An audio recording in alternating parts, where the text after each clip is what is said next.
Success decorates like stars, but true beauty glows in who you are.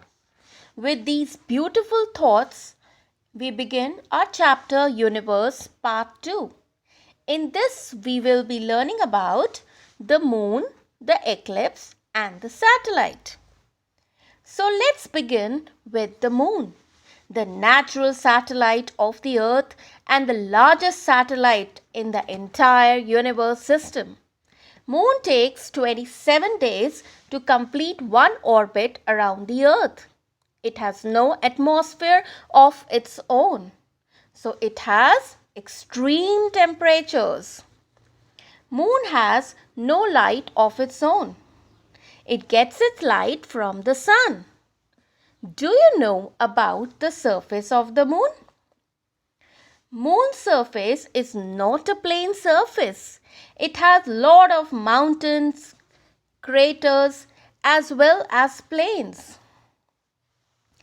Even it has a crust, upper and lower mantle and an iron-rich core. But this is also true. Life is not possible on moon as there is no water on the moon. If we look at the moon, we find moon shining bright. But there are some black spots on it. These are the craters which are formed when meteorites crushed on moon's surface.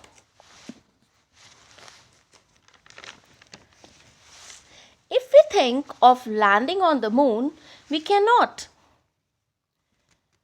But there are some scientists which were able to get success in their mission.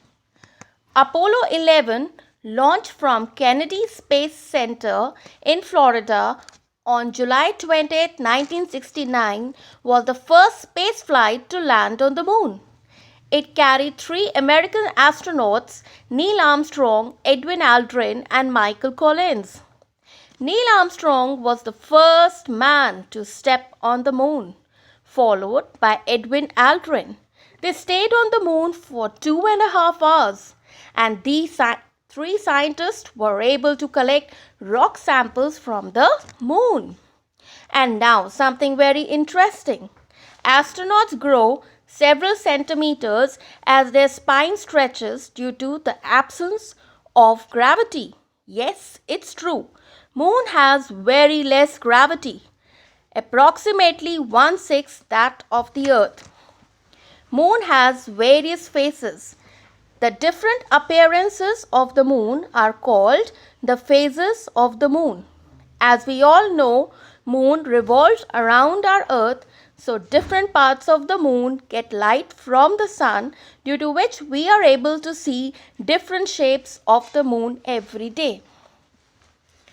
If one side of the moon is dark and the light part is growing, then the moon is referred as waxing. That means moving towards full moon. And if one side of the moon is dark and the light part is shrinking, then the moon is referred to as waning. Now let's see about eclipse. Eclipse occurs when the earth, moon and the sun are in a straight line. The one which is in middle blocks the sun rays and thus casts a shadow on one other, which is behind, resulting in an eclipse. Eclipses are of 2 types, solar and lunar eclipse. Lunar eclipse occurs when the earth comes in between the sun and the moon. During the eclipse, the earth casts its shadow on the moon, resulting in 2 regions, umbra and penumbra.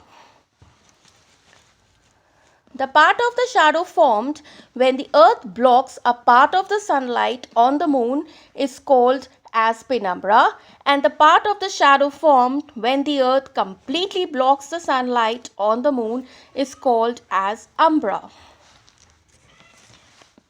Next comes the solar eclipse, in which the moon comes in between the sun and the earth.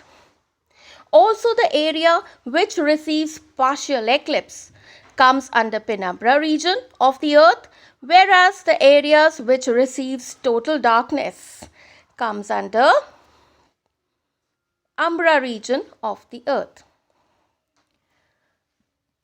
Moon, as we know, is a natural satellite of the earth.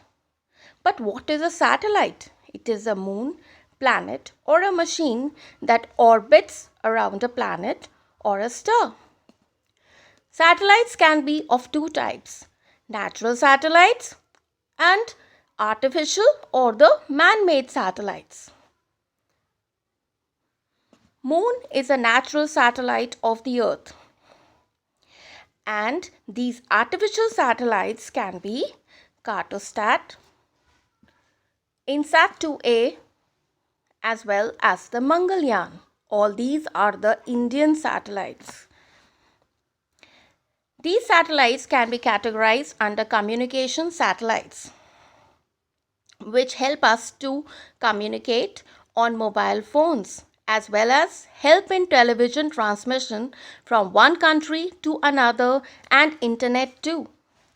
Another is the weather satellite, which helps in collecting the data of weather, thus updating with us weather forecast. Scientific satellites helps in giving information to the scientists on the solar system. With this, we come to the end of this part. So, thank you and enjoy yourself.